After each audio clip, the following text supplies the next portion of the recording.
Hello, and welcome to Archived Conversations, a podcast about contemporary art and politics. My name is Mia, and we have a special guest today, Emiliano Settecasi. Hey, Emiliano. Hi, Mia. Thanks for having me. Thanks for being here. And tell the people a little bit about yourself, whatever you want to share with the world. Okay. My name is Emiliano Settecasi. I am currently working in Tampa, Florida. I'm an artist, curator, gallery person, soon to be independent gallery owner, director. Um, I handle art. I talk about art. I exist with other artists, and try to tackle the big issues of the day um, with art from an artful standpoint. So, if I'm going to make a really cheesy joke. So, if Tampa were a bagel, you would be in the thick of the cream cheese of the art world. In the thick of it. I guess. Would you say? Yeah, I would say that. It's good to hear other people say that because I never know like what my actual like I guess influence is, or like how the rest of the community sort of perceives me. But I've always tried to be someone that's in the thick of it, like you said, between all the worlds, and Yeah. yeah. Well, I just want to say that, yeah, you've done so much. Like, I would like to, outside of you, let you know, acknowledge, like, I want you to acknowledge this because everyone around you acknowledges it. You know, you've shown face at so many different events, you've curated so many shows, you've really, like, you have made a really large impact on the community, especially just, if anyone took 1 second to look at your CV, there's the proof. Like, so um, thank you for always hosting really great installations. Also, like in the Tampa Bay area, it's like a very cool thing. And I know it's a lot of hard work. But I think that also, like, that kind of work lends itself to like such a large community of people because you're focusing on topics that are like familiar, um, and like it kind of brings, for me at least, like a weird sense of it's not weird, but like a sense of nostalgia and stuff like that. So I think a lot of people really love that, um, about some of your work, not speaking for your whole body of work because you do have a lot of work. I've made some work in my You time. are a working artist, huh? I do make some work. I often run out of places to put it. But I was truly thinking about that when I was looking through your website at all of the large scale things you've done. It's truly like, I wonder where this stuff is right now. I mean, feel free to ask me like specific ones, but like there's several big pieces. I have pieces sort of scattered around.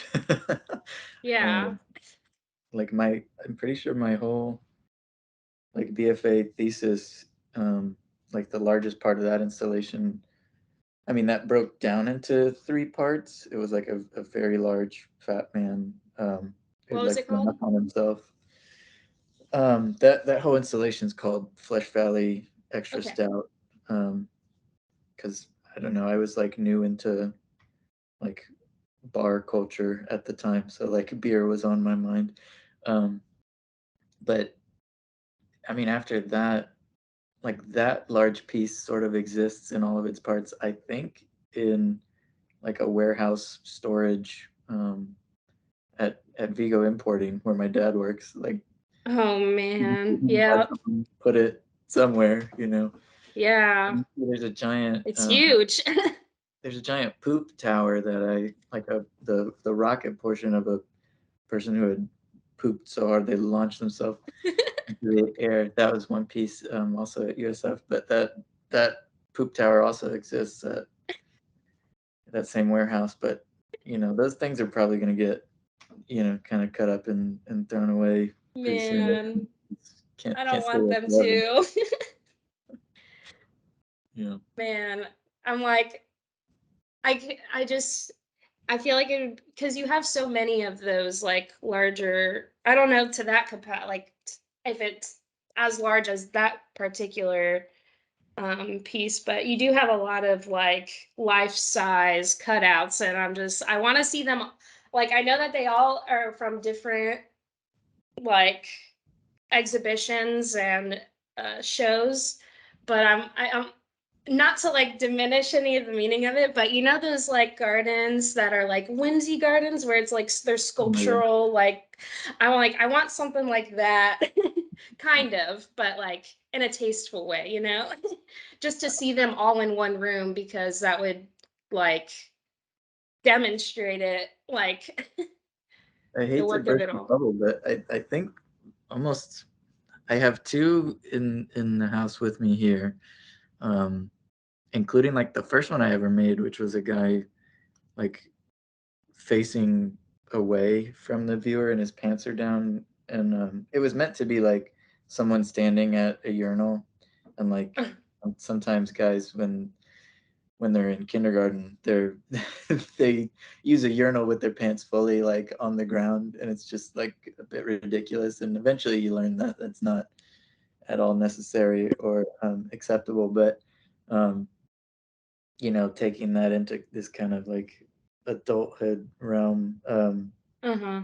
and like the ironic portion of it was like he's got like a butterfly tattoo on his ass, but that's the first one I ever made, and I still have that one because I think they only got like the ideas just got worse from there. Honestly, like it was just if I can be honest. But I have that one. I have another one here, but for the most part, I think I still have several cutouts that Macy's Paint and I made for Homecoming at Mize Gallery. Yeah. I We have love. all of those, but the rest are I don't know, incinerated, I suppose. They went to Oh the no. dump. I'm sorry. What is that? Was that cathartic in any way, or? Yeah, it always you make room for new things. So Yeah. where Yes. I lost a bunch of Yes. cutouts, but there's about a lot of space for paper mache, and then eventually I lose a bunch of paper mache.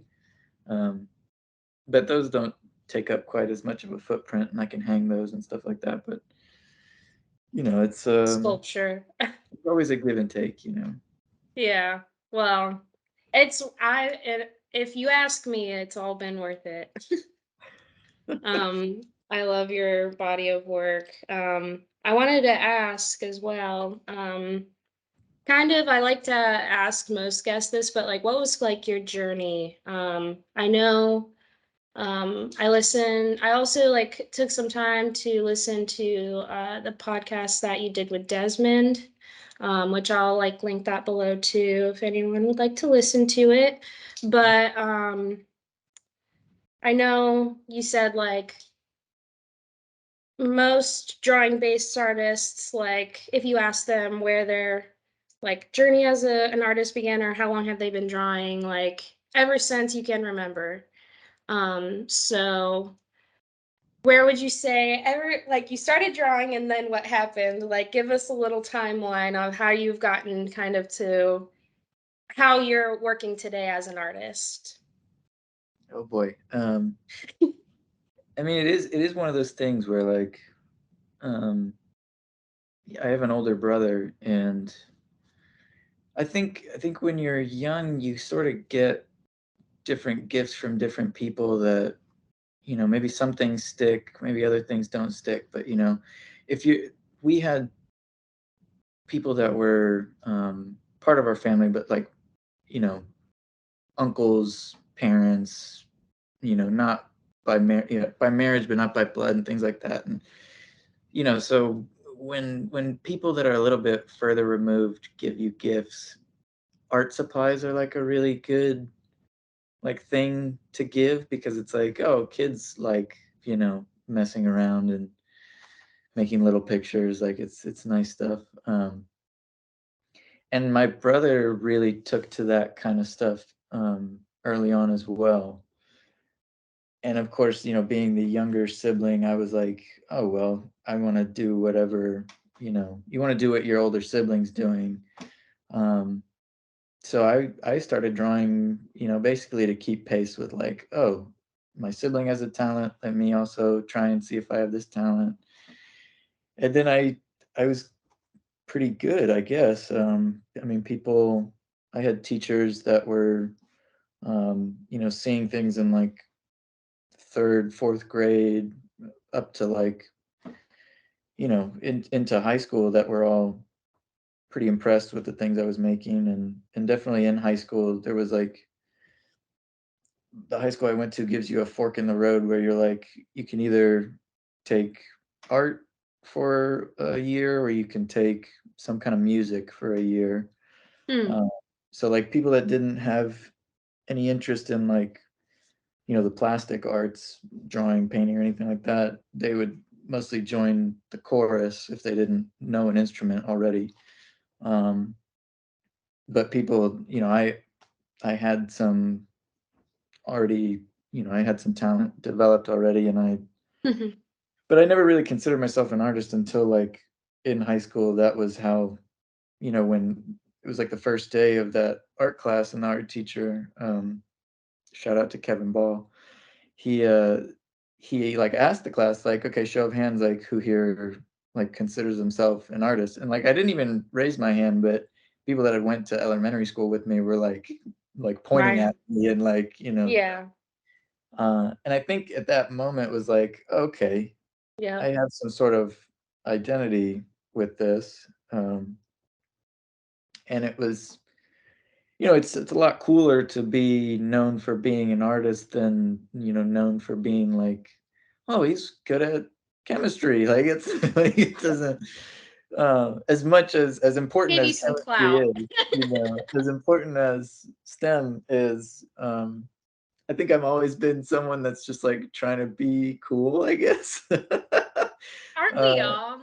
yeah. I mean, well, maybe To the not aren't we all, but I feel like, I don't know. It I feel is that it is way. I get it it. is like a priority. It's a priority for sure People for a want lot to be of those liked, people. and admired. Yeah, Yeah. but other people, I think, I don't know, it's higher on my list of priorities than maybe some other people that are like, "Oh, I wanna make money." It's like, "Well, I wanna be cool. I don't know about." Um, but yeah, so it was like, okay, I kind of went all in on art in high school because, I don't know, it just made me feel like I had some kind of discernible identity. And um, I think the idea of also like making things like with my hands, because I only have like one and a half, is like, um, I think that was also somewhere in the subconscious. I think that's like also a very important thing to me.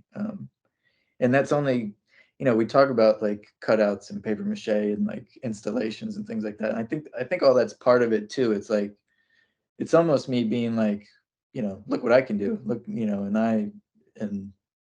kind of pushing past like sort of the, I'm not going to feel sorry for myself for anything that happened as a result of, just random chance things. And like, for people that aren't seeing it right now or aren't familiar with me, never seen me before, like I have some, physical anomalies on my left side, my left hand, my left leg. And it's just, I think growing up and being aware of like, you know, people seeing that and people looking at that and people having a, certain idea about that. It's like I really I played soccer, but I wasn't going to be an athlete because people didn't trust, me to be, you know, athletic because of that. And maybe I could have been a musician, but like most instruments require, being pretty dexterous with both hands. And so it really was kind of like I could do something that's fully independent of like established things, or I could be like a very much a STEM person. I could work at a desk forever and probably have a better life than I have now. But I could, I could, Pros and cons. those are the choices. It was like, and it was no one. I don't think anyone would have expected that. Like I would have gone the route of like, oh, let me, very rarely spend time at a desk and mostly spend time standing, making things, building Working with your stuff, hands. Yeah. working with my hands, like enjoying the fruits of Moving. literally like my labor, like my Yeah, handiwork. totally. And I already see like even like a lot of your work, like at least latest work, like you're very focused on like you and your body, like um in different like iterations, which we can talk about more too. But I like it seems like a defining moment for you, at least in the story that you just told me, um, is when other people were pointing out your identity like as an artist. So Right. it it seemed I understand that a lot too, because probably the same thing where like the way that I perceived myself and my identity was like completely different than how other people were. And when I made that realization, like specifically in this instance, and in other instances in my life, uh, that was really like not like maybe life changing. It was a weird Yeah. thing to like grapple with after realizing that. It's like how do people I guess it can kind of go into the like imposter syndrome thing if you don't believe what the other people are believing. But I think it's really cool that you saw that and you like embraced it and you really like went all in on that, because we can all see the fruits of that labor for Sure. sure. Sure. When would you say did so we kind of talked about how you kind of came into your identity as an artist. um how or when do you think that you started to use like political theory in your work, in your practice? Were you always doing it? Or again, was there kind of a defining moment of, okay, I learned or know this thing now, and I'm like gonna use my art as a vessel to talk about it? I mean, I think I I've always been sort of a politically minded person.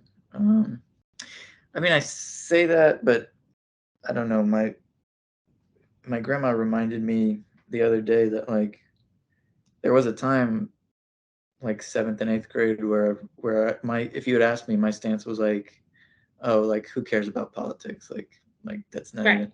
And I think that perspective at that time is like I think younger people maybe aren't sort of aware that like everything is politics. Like Yes. Yeah, our whole exactly. existence is politics. Everything is a negotiation.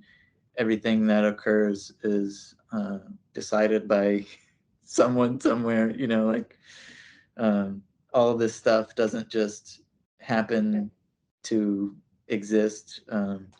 There's a whole history before it, and there'll be a history after it, and at any given point, like that history can be decided, you know.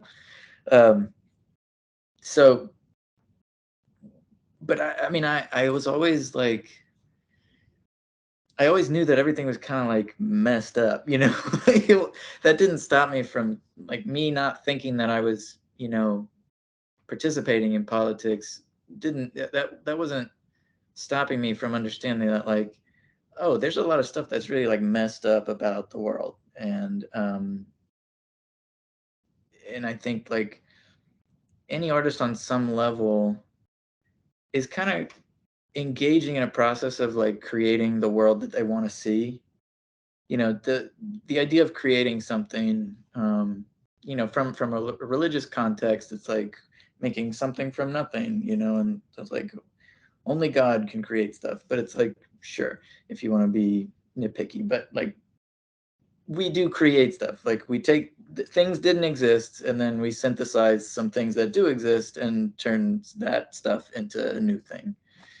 Um, in that process, I think we're making stuff that doesn't exist in the world yet, and then by virtue of us doing it and making it, we are creating like a little bit of a world that, you know, we want to see.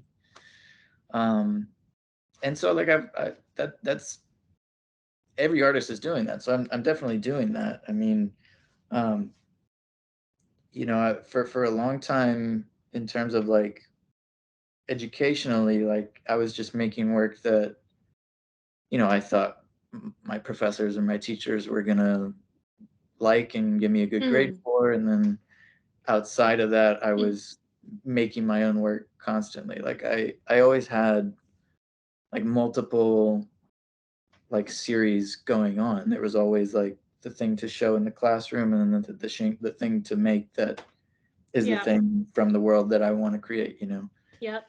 um, and so it was always sort of this like one of the first series that I ever did like a solo show for. It was like all these paintings of like just very graphic, very like informed by like street art and Hmm. like sort of outsider art, and um you know, people like Jim Shaw, people like, you know, I was watching a lot of videos from like street artists, like there's a street artist named Blue.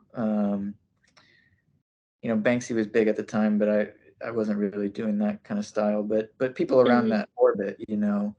Yeah. um and so there was like, you know, 20-25 paintings that were all like that, making these like weird characters doing all these kind of weird things. But it was like, you know, you start to ask yourself, okay, why am I making these weird people? Because like it extended into like the cutouts that you were talking about at USF, and then like it that extended into like this whole series of fat people. Animations and paintings. Yeah. A whole Right. study. Yeah.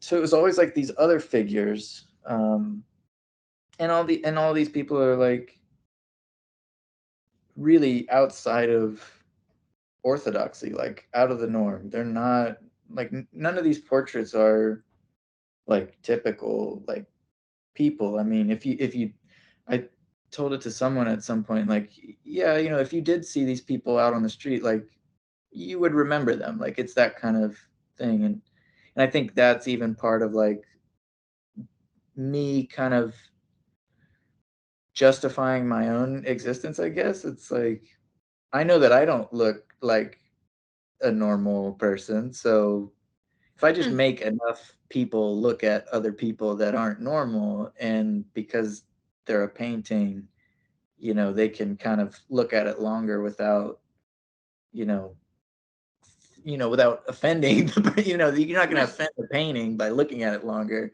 but you might Uh-huh. understand that like, oh, this is just like this is a person, like this person just has like specific things about them, like, Hmm. and I also have specific things about me, like, oh, that one has like, you know, three different types of earring and a mohawk, like interesting. I also like jewelry, but I don't look like that. But like people can try to start seeing themselves or see other people that they know, or like make connections to other things in a time frame that's not just like, ew, what's that person doing? And then like you walk away, like, oh, that's Looking weird. is a political act. Exactly. Yeah. So like that first solo show that I did, which another shout out to Michael Murphy, Silver Meteor Gallery. Um, he like that show is called "It's Okay to Stare," because I was like, let's make it a little bit okay for people to like look at other people, as long as they come away from it being like, oh, okay, well, people are people, wonderful, like that's great. Let's make room for all these different types of people. So there's like always been that stance of like this humanist kind of impulse to just see humanity in everybody else, but always through like my kind of interesting, weird, like illustration style, because I wanted to also be participating in this. Like I didn't want it to just be some kind of slideshow of weird people that did exist. Like I needed to take it a little bit more over the top. And with stuff like the Fat Man, like I thought it was like I had like a responsibility to, okay, if I'm going to show someone something that is by all social norms, something that's like gross and undesirable and not something to look at, or like definitely not something to enjoy looking at, then like my intervention needs to be one that like, okay, people can come in and look at it for longer because, oh, that's a nice color that he chose, or like, oh, that's those lines are really doing something, and like Mm-hmm. that fold right there, yeah, I know I The shouldn't like it, shapes. but I do like it. So there's stuff like that.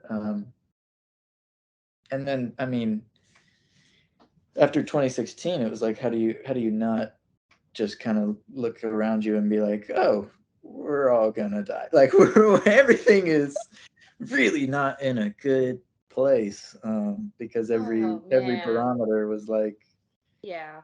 every barometer before that was like, yeah, things aren't really going in a good direction, and then that was like confirmation of like, oh yeah, they're not going in a good direction, and you know what, um, we might have just lost. Like we might have just lost the fight of like ever changing that things are gonna go in a good direction.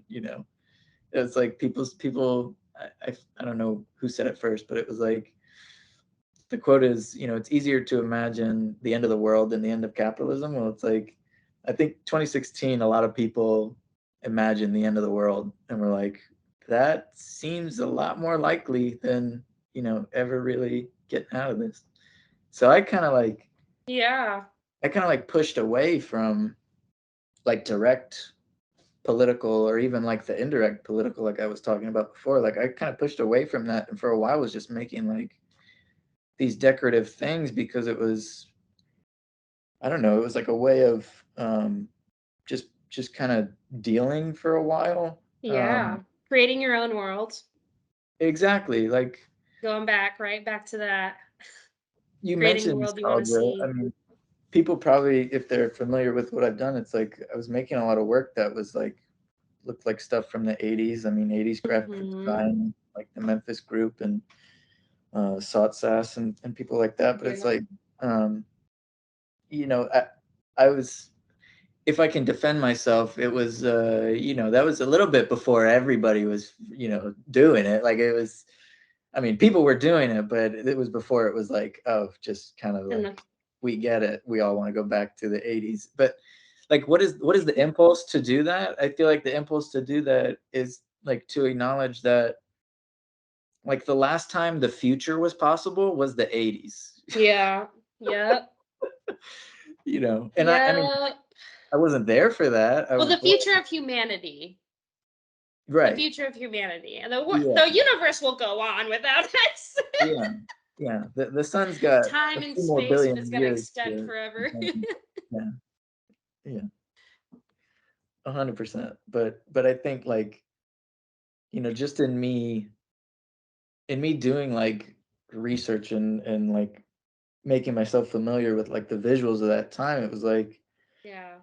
even though I didn't live in the 80s, I was born in the 90s, but like to consume any media or like design art from that time period is like, oh, everybody was kind of like excited to like just kind of go in a wild future direction, Mhm. like it seemed like a lot of things were possible and people were really Mhm. trying things like there seemed like there was not a whole lot of risk in trying something like wildly different. That's why like all the fashion is like out of the box and like all the Mhm. design was finally like, oh, like why does this typewriter need to be gray? Like let's make it red. Like We let's can do whatever we make want. our life around us, like make the world, what do we want to see in the Beautiful. world? We want to see something that is, Mm. exciting and that's unique and that, gives us something to hope for because we can wear whatever hairstyle that we want. We can put on these like wild space age pants and like, Bright do neon colors. exactly, exactly. Like there's a reason why like wild squiggles and like loud bright shapes make us feel good. Like there's something and it's not There's really science. natural. I mean it's natural in the sense of like, to make everything like these straight lines and gray. That's even less natural. So like making something, curvy and bright, that there's a biological thing going on there, but like those things don't exist exactly in nature, but we're drawn to them because they're these they're like hopeful designs. Um, and then I guess the 90s came around and everybody like just like lost hope like immediately. It was just like, you know what? Like, no, like Tupac's dead, Biggie's dead, Kurt Cobain's dead. Like, we're done. Like, we're finished, I guess. And then 9/11, apropos, here we are. Welcome, never forget. I guess, here we are, 9/11. And then it was like, and then it was really like, you know what? That gray stuff was probably pretty good. We should go back to that gray stuff. But I mean, I don't know how deep into it we're gonna go. We're getting a little too deep. But you No, know, not at all. I love it. I mean, you mentioned it. You mentioned it the other day. You're like, yeah, everything really started going downhill with Reagan. Like, and you can pretty much any problem that we have today is like, oh, probably happened in the Reagan administration. Um, and it's like, who was president in the 80s? Reagan. And it was like, so for for like every policy decision that he took in the 80s, which was this time full of like Anything's possible, everything like you creative, said. anything was possible. And it was like, okay, it just like just like a few years removed from that, and like a little bit of time for all those decisions that he made to simmer, and we're just like lost as a civilization. Like, are you like, it's crazy. It's He crazy. really said, "Finish them." Yeah. He was like, what a nice ladder I just climbed up. I'm gonna burn it to the ground. Like Oh I'm my gosh, it I'm gonna burn it to the hurts. ground, and I'm gonna bury the ashes underneath like all of our nuclear waste, and nobody can get Uh-huh. it. Like, so while that was happening, it's like everyone was getting super creative and trying to think and have a brighter future ahead. Yeah, Meanwhile, but um, that was yeah. You basically just hit the nail right on the head with all that, and um, yeah, I feel the frustration. We talk a lot about stuff going on and mind-boggling how people can be the way that they are. it And really is. so yeah, I thank you for sharing all of that insight into your practice and everything that has kind of been at the forefront of your mind as you're making work. I learned a lot. I learned a lot from all of that. And I feel inspired even just thinking about uh, all of the things that make you feel inspired too. So thank you for sharing. I really appreciate it. Yeah, like some words that I had written down when I was looking through your work is like, and I feel like we talked about all this, is like nostalgic, heavy emphasis on like shapes and bright contrasting colors. And then like you also have used a lot of like Florida like icons like flamingos and tropical plants. Um, which I personally am such a fan of like that um like Florida themed like uh artwork, or even I love looking at vintage like Florida souvenirs and advertisements and stuff like that too. Um but big fan. And I also wanted to talk about a few specific pieces, if you will. There are two here from 2019 that I wanted to mention. And if you're watching this on YouTube, or if you would like to see these images, the podcast will be up on YouTube. I'll have images on the video. But two pieces. One is called Free Time Share, a neon sign that says the title, and Buy Art, Impress Your Friends, also from 2019. Can you talk about kind of those two pieces and like the context in which you were making them, the kind of things you were thinking about?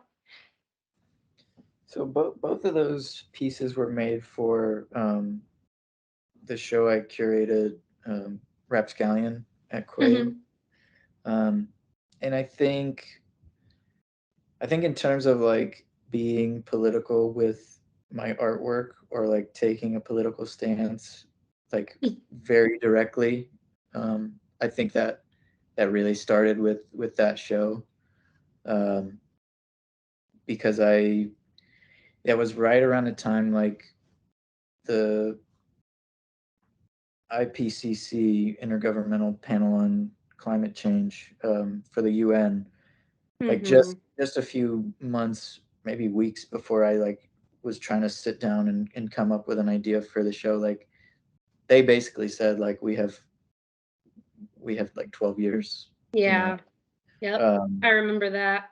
to change course, or we're going to be dealing with like catastrophic repercussions. And I think at that point, you know, just like where the country was, where, you know, we're reading that, and then at the same time, it's like just like Instagram culture was just maybe at its height Mm-hmm. of like Mm-hmm. it was like still possible to like be on Instagram like casually, you know.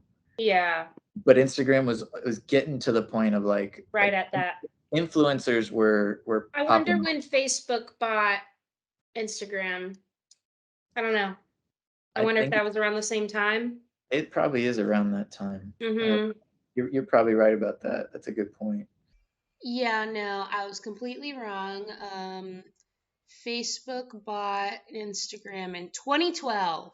So I was completely wrong. So just that was not connected at all. But yeah, it was like around the time of like the algorithm changing to Right. like Right. the algorithm being put in place as an algorithm to like really just feed Mm-hmm. you what you want and what they think is good, and you know what they're co-signing. And um so it was just like everybody seemed to be watching the collapse. I mean, we're all still doing it, but like we're all just like watching the collapse of like humanity, but like we seemingly like can't be not can't be bothered, but we're just like so far removed from like the levers of power that we're like, you know, what can we even do? Like, what can we even do? And like, so I made this show and just selected artists that, you know, I really cared about and believed in. And they were all sort of, I feel like to be an artist of, you know, our generation, like millennial or Gen Z, like at that time is, and now we're all just kind of like, it's all there. Like all this looming, like Yeah. destruction of the world is like, it's around, like everybody's thinking about it. It comes through in some ways, but like, I was trying to select things that were at their most like new, like new Dada 2.0 kind of thing, because like Yep. meme Yeah. culture was at a Mm-hmm. height, and it's only exploded more, and like memes are like Dada humor, like it's making use of irony, it's making use of like the reproducibility of it, and it's that absurd humor comes out of the absurdity of like the existence that we're living in, and the absurdity of like, the world is ending, but we Yeah. should Yeah. like look at these shoes, like these shoes are really cool though, it's like, okay, but that's not helping, we're not helping anything here, but we're all just kind of like going through the motions. This is all very long-winded, but No. to Yeah. for me at that point, like free timeshare that you mentioned, that was just a friend of mine, Kat Mata, and I've been sort of kicking around the idea of having like an art space of my own for a long time. And so that Mm-hmm. free timeshare came about as like a name concept for like what a potential gallery slash retail space like could be. Mm-hmm. Just in the process of like, what do we call this kind of thing? Yeah. I free timeshare dawned on me somehow, and it was like, I liked it because it was this really oxymoronic like Yeah. name. Because like timeshares are the like quintessential scam, Yeah. just the quintessential Yeah. money suck and money drain, and just this Yeah. this pitfall. But it's very, like you were saying, like Floridian aesthetics, like Mm. that's like, I Yeah. have memories of like, before it was widely understood like this is a scam, like I have memories of, I've sat in on presentations as a family, because they would give you like a free night at a hotel if you listen to the presentation about their timeshare offer. Like, it's all very Right. Disney World. It's all Right. very beach condo kind of thing. Like, they try to sell you on, if you pay this money, and then sometimes you can stay here, but most of the time you're just paying the money. Like, and you're like, maybe this is a good idea. Like, if I want to come back here all the time, but it's never a good idea. It's just a scam. It's just a way to like take your money from you. So like, this idea of like a free timeshare, of like, why would you even call it a timeshare if it's like, if it's like that that's not possible. The whole point of a Yeah. timeshare is to take your money. So like, a free timeshare, it's like, so free timeshare is just like this very, you know it's it's a luxury communist idea. It's like, like, yes, wouldn't it be great if we Yeah. could all, share, like, have this free thing that we all share it? And doesn't that sound great? That like, there's a beach destination, and like, you just, as long as we schedule it right, like, if you want to stay Organizing. here, it would be great. Like, yeah, like we all pitch in, but even the idea of having like the first part of that, like free time, you know, Yeah, exactly. I was like gonna bring that that up too. Uh-huh. like that first, you as you Yeah. start saying the phrase, you're like,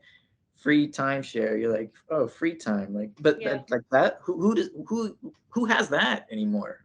Like, Yeah. Well, that's also not like new. time is currency anymore as well. There Exactly. we could go into that forever. That could be a whole Exactly. nother. Yeah. Although I did see a headline, I think yesterday, that was like just some ghoulish, Yeah. news company being like, you shouldn't expect to be paid for your time anymore. It's like, literally, what else are we expected to get paid for then? Like, what? Like, that doesn't make any sense. But Are you saying that we should just get paid regardless? Are they were they gonna push universal basic universal income or universal base, like, because if they were gonna do that, like, I'm on board for that. That's cool. Like, just pay me to simply, maybe not for my time, but to exist. Sure. I didn't ask. I didn't ask to exist. I mean, if that's what you're suggesting, But I I you know, don't if you think twist so. my arm, I'll do. That's probably not what it was gonna be, but No, I'm sure they're saying, like, just work as much as possible, and Yeah. Yeah. we'll pay you whatever we think you're worth, which is usually very little, because as soon as it becomes a subjective thing, people that have money aren't going to pay a whole lot of money for it. No. But so that's sort of the idea of free timeshare. It never did really become like an actual space, but I felt like the phrase of it was something exciting enough as a concept for me to make it as, like, a light up sign, and it was kind of a companion to, I had a bunch of shirts and sweatshirts printed with the logo of free timeshare on it as well. Nice. And all of that whole, like, project is the same, that this idea of, like, faking it till you make it, and just kind of like, I everything is made up, Yeah, totally. like we're all Couldn't just agree making it more. up. Like, so I was just taking this, like, really, and the best way I describe it is, like, it's just an oxymoron. So I'm just like taking this oxymoron that you can extrapolate whatever ideas from that you want, but I was, like, running that to these limits of, like, Yeah. this is like a retail experience, and, like, you can get this T-shirt and it looks like a brand, and, like I went as far as to, like, order the screen printing. Shout out to Debonair District, Debonair Prints. I went as far as to, like, specifically order shirts that had tearaway tags, and then like I designed the heat press to go on the inside of the thing, like it probably looked pretty legit. I tried to make it as legit as possible, Yeah. except for it's, like, totally illegitimate. There's nothing registered with anybody, like, but isn't that, like, the wonderful thing? Like, the only way, like, you make something legitimate by signing a piece of paper and giving it to the government. Like, okay, really? That's you pay a fee and suddenly you're legitimate. It's all just wonderful. an act, isn't it? It's all just someone. It's all just a performance. Do they even read them? Like, I don't know. Is there someone, like, reading these? Like, that just probably, I don't know. There's just, No, they're taking it and they're typing the data into a computer, which I don't know what's worse. But Just numbers and letters on a screen. that's really what it is. And then I also wanted to ask about the buy art and impress your friends. What was kind of what was on the forefront of your mind of that one? I mean, the title pretty much, the title says a lot in and of itself. Yeah, I mean, the great challenge of my life, the great challenge of my life and career is, how do you convince someone to purchase a piece of art? Like, the piece itself is, like, a blue circle, and, like, there's a yellow squiggle, and I made, like, the yellow matches the yellow of the wall behind it. Yeah. And my work has always, not always, but my work starting at a certain point has taken, like, around the point of when I was doing, like, the stuff that I was referencing, like the Memphis group. It was like Right. a lot of these standalone pieces became these kind of, like, almost three-dimensional, or, like, physical logos, kind of.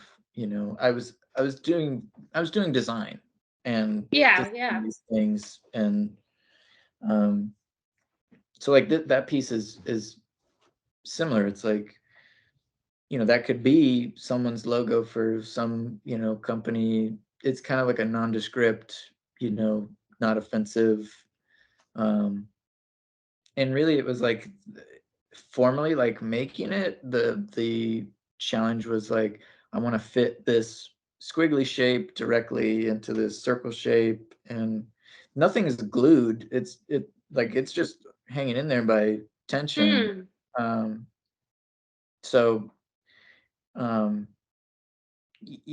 that was mostly like a formal challenge I was putting myself Hmm. through, and then once I had it, I was like, well, it's in this show that's about like the commodification of everything. It's leading to our destruction. So I'm gonna make the political message through the title of it at least. Yeah.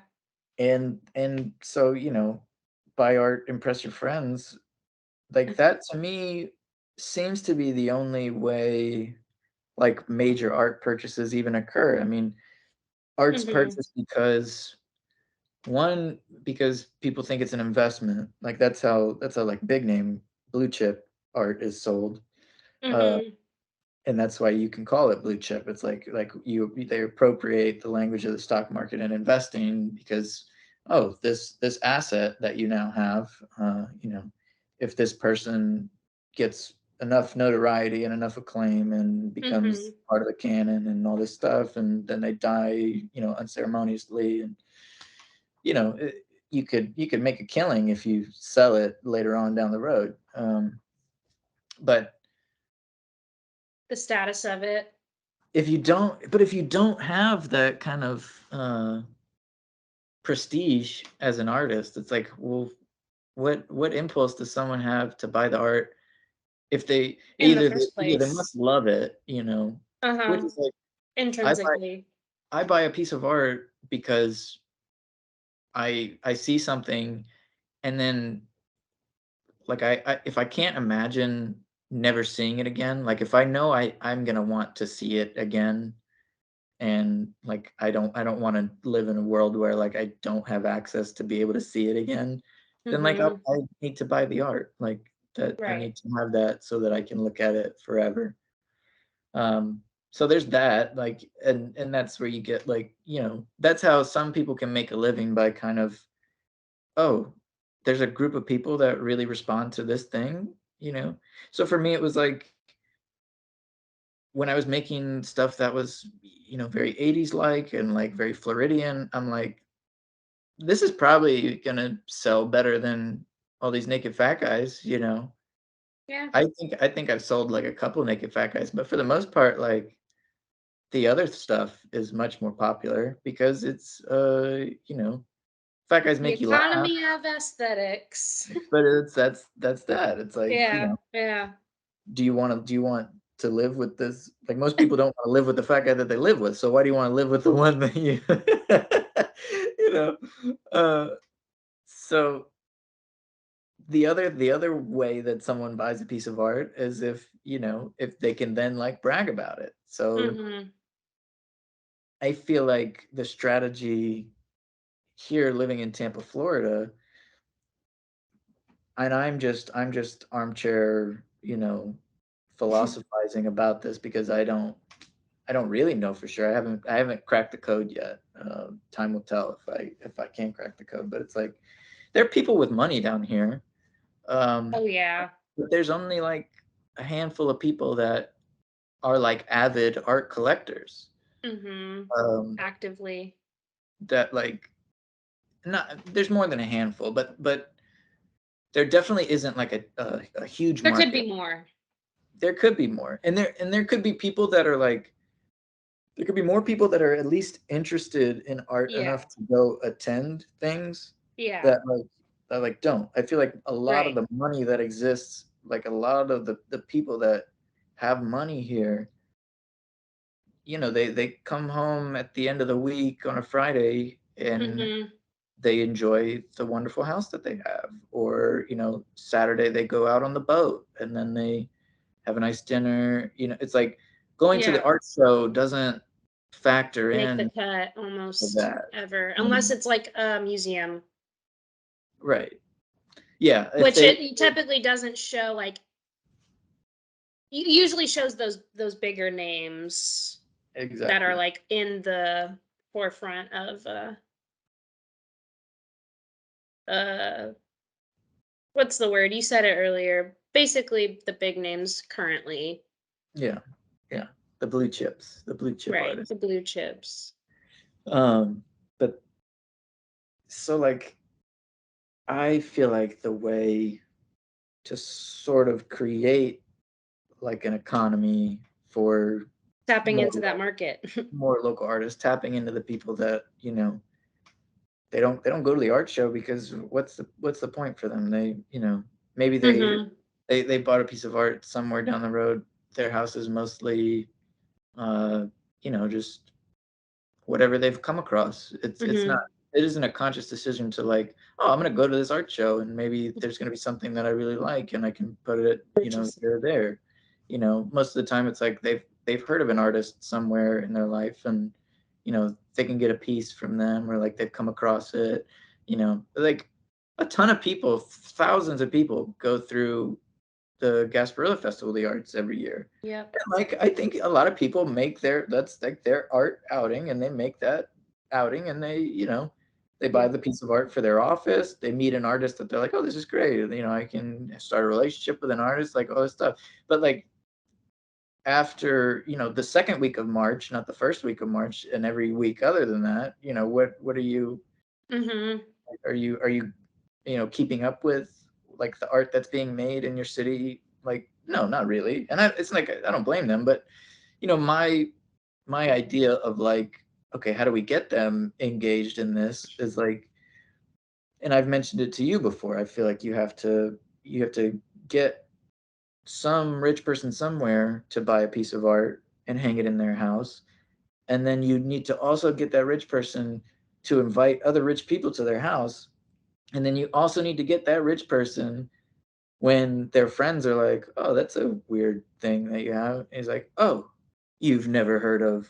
MiaMakes it. Oh, this is wonderful embroidered tapestry that yeah, I have the only one. So Mhm. you know, look at me. You like, do you want Uh-huh. the level, loser? It's like, and Uh-huh. that's like the impress your friends portion. It's like, Sure. if you can impress people of a certain status, if you can flex your status by being like, look, I'm very engaged in like the arts that's occurring in my backyard. Like I know about art and not just, I don't just know who Picasso is. I know, the people that live here, the people that I am discovering people. I am Yeah. the I am at the vanguard of, you know, this is the Van Gogh that's gone nuts. Like this is the Van Gogh before it's been sanitized in every museum. This is like the real deal. This is, uncut. These are artists. Like that's what I Yeah. that's my like rich person fan fiction that I would like to create in my you know. I mean, But it's it's like a good strategy, you know. I think it's a good strategy, and I think you're right. I do think that I agree that that is like kind of an untapped market, and there are just a lot of people who would have the money to support an artist, but yeah, just aren't familiar with that world or like aren't familiar with like the smaller galleries that are around. And I wonder why that is. Maybe they're just not being marketed to. You know, it's like like if it where are events being posted? Are there posters around town? Like sometimes there are posters around town, but what parts of town do the rich people occupy where they would see those posters? Like, um, it, it's interesting to consider, and I think you're onto something. I think you're onto something. I've also just like I've noticed for myself and for people people I've worked with, it's like Mm-hmm. everybody has a couple people maybe that they know with money, maybe not, but like for the most part, there Mm-hmm. there's always a few degrees, especially in Florida. It's like you're a few degrees away from money. Like Yeah, at all people come here. times. Yeah. Um, and I feel like a lot of people, like the casual art art show attendee, is someone most of the time that like, oh, it's like, oh, it's my godchild is Yeah. show, or like, oh, Mhm. my best friend's kid has this. I guess they do paintings, or they make a Right. picture every now and then, and I'm gonna go, Right. I'm gonna go To check it visit out them. because Oh, we're gonna go to dinner after. It's like, right. you know, Right. and I feel like that, like what I've tried to do when I curate stuff is to bring people from a lot of walks of life, not because that's like a it's obviously like a good thing to do. It's very um you can get caught in like the performance of it nowadays, and like mainly my strategy is like I want to bring people from all walks of life, because it's like, number one, I want to actually represent who's like making work around here. Yes. And there is like a big diversity, but number two, it's like all of these people have unique audiences.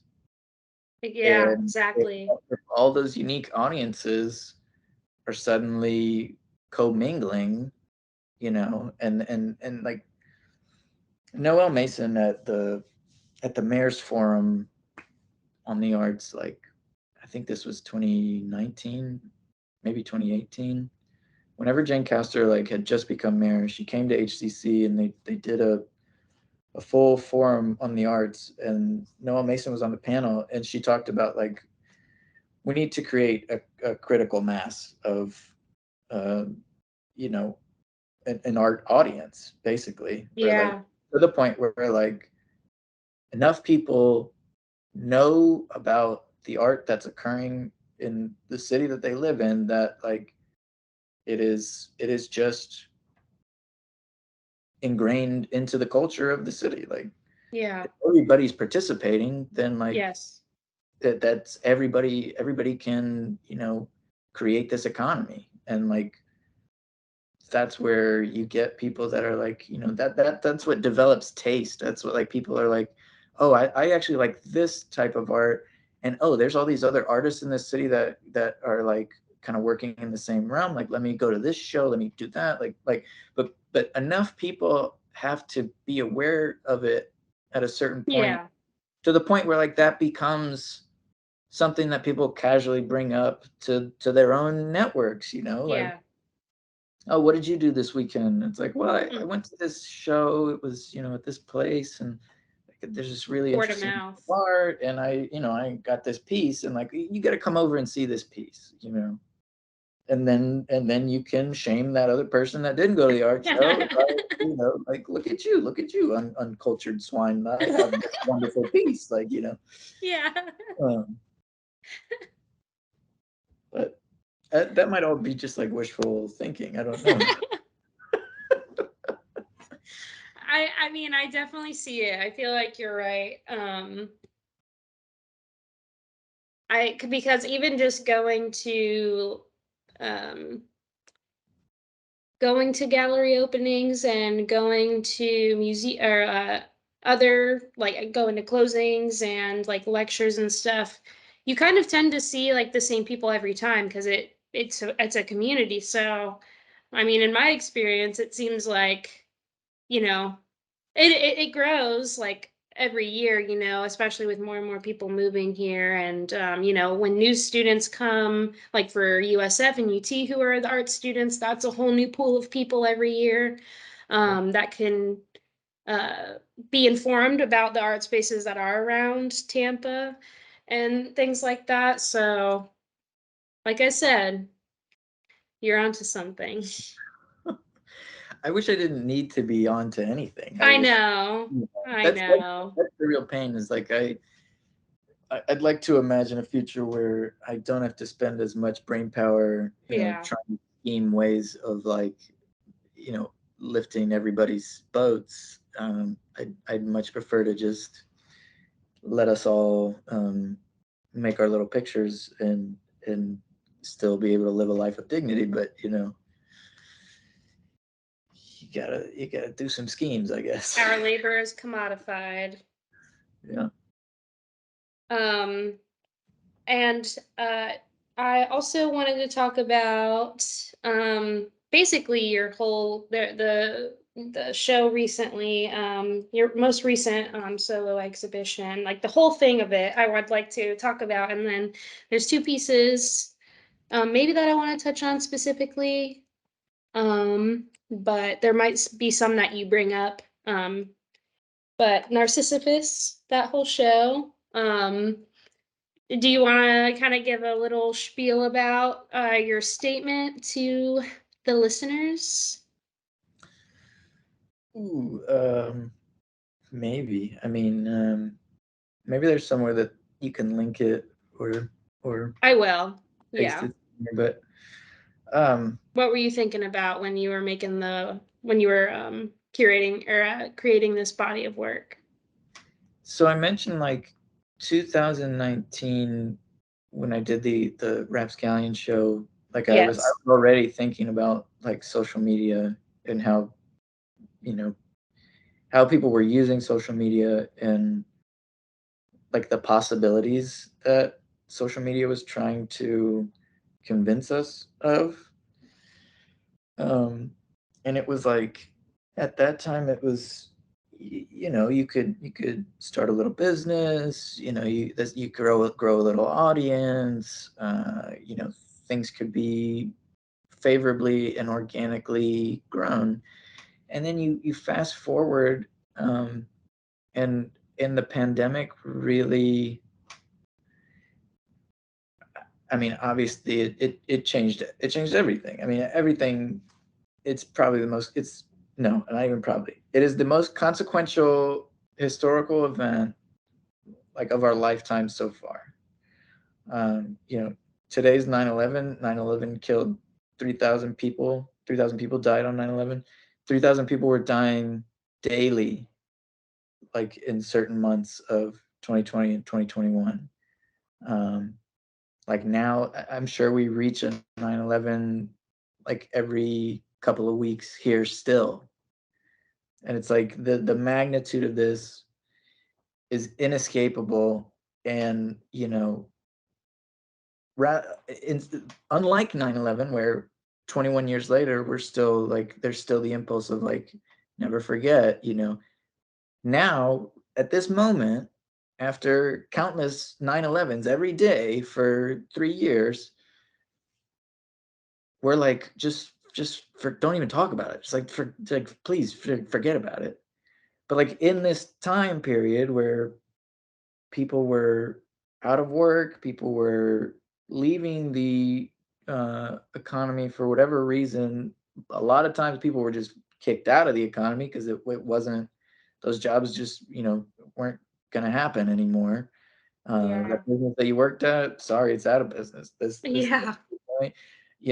Oh, you want to come to work? Well, it's life or death now suddenly to be doing the job that you were doing, Yeah. or it's life and death for your family members. So this mass exodus of people from like the traditional like job economy into social media and just like online platforms in general, um, has like so severely changed the landscape, I feel like, of what those platforms are, to the point where now it's like, oh well, you want to be, you want to have some kind of audience, you want to have some kind of import, you want to have a little business, you want to do something. Well, it is confirmed that you will be unsuccessful if you don't participate Mhm. in social media now. Mhm. And guess what? Social media is going to become uh, so complicated and difficult and just so all consuming of everything, to the point where like whatever little business you were trying to do, it's like, are you even like, how much time are you even spending on that little business? I mean, it's a similar conversation to the one like we just had. It's like, you want to do something, you have a passion, you want to, in our case, you want to make art.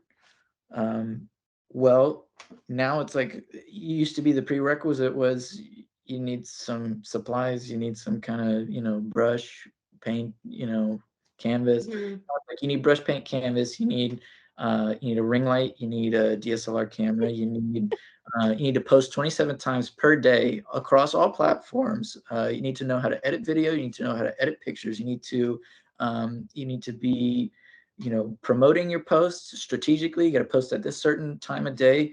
You got to, hop onto this trend, because if you don't hop onto this trend, then the algorithm's going to just completely disregard what you're saying. And no, they're not going to, this website is just not going to show it to anybody. They're just going to, put it away in this corner, and only people that, already mess with your stuff are going to know that. You need to be, affiliate marketing so that you can promote these other products. You need to be, uh, you know, following these accounts to the T, doing everything that they say. And it just never ends. It's exhausting. It's completely exhausting. And maybe that's me just being, now I'm just like an old millennial, I guess. Like, I'm just, maybe it just like passed me by, but Well, I mean, it really isn't sustainable. Yeah. like, the only thing that reassures me that I'm not like just washed, and this is just not, I just, technology has passed me by, is that like, I see people like dip in and out more often now. I see people that are just like, you know what, I I can't do, like, this is exhausting, and it's giving me anxiety, and it's making me depressed, and like, I can't do it anymore. And I think if people were really honest with themselves, I think a lot more people feel that way than are excited to wake up in the morning and turn on their ring light and make a little thing, and do a video, and dance with the whatever. But it's like, how else do you do it? And that's why I come up with schemes of like, okay, how do we get the rich people to shame their other rich friends? It's like, because I don't want to be all these other things. and Yeah. and it's not just being all these other things, it's that you're fully at the whim, and Yeah. you're in the hands of a handful of billionaires that are making these decisions of, what gets seen, what Yeah. definitely cannot be seen. And I am not at all like, cancel culture is just so overblown and stupid. It's like, you don't want to get canceled, just like, don't be a dumbass. Like, just be like, just have some kind of respect for another human being. Like, that's the end of it. Just like, don't be an asshole. All right, just keep your shit together and don't be an asshole. But there is like, oh, there is a hesitation of, I can't tell you how long I spend. I'm a slow writer in general, but I can't tell you how long I spend, not to get canceled, but just like, oh, I know if I say this one thing, it's going to offend this person. Even if it's a person that I would love to offend them because I disagree with them. But it's like, still, it's like, well, if I offend them, then like, am I going to catch heat on this thing? Like, everybody sees this, blah, blah, blah. And it doesn't matter. Regardless, there's going to be someone that's like, you said the thing. And it's like, okay, great. Well, wonderful. you know, you just hope that it's all the people that you dislike, and their opinions don't matter. But then every now and then you're gonna step in it with someone that maybe unintentionally or whatever. But Yeah. but even that amount of brain power it takes to Yeah. craft the perfect post, to to Yeah. to take I mean, it takes me forever. It takes me forever. And that's why, like, I'm at the point where I'm just like, yeah, I'm just gonna kind of just do a little thing here and there. Like, I'm not gonna take it too seriously. Like my priority now is in the physical world, because guess what? I feel like this virtual world has already passed me by.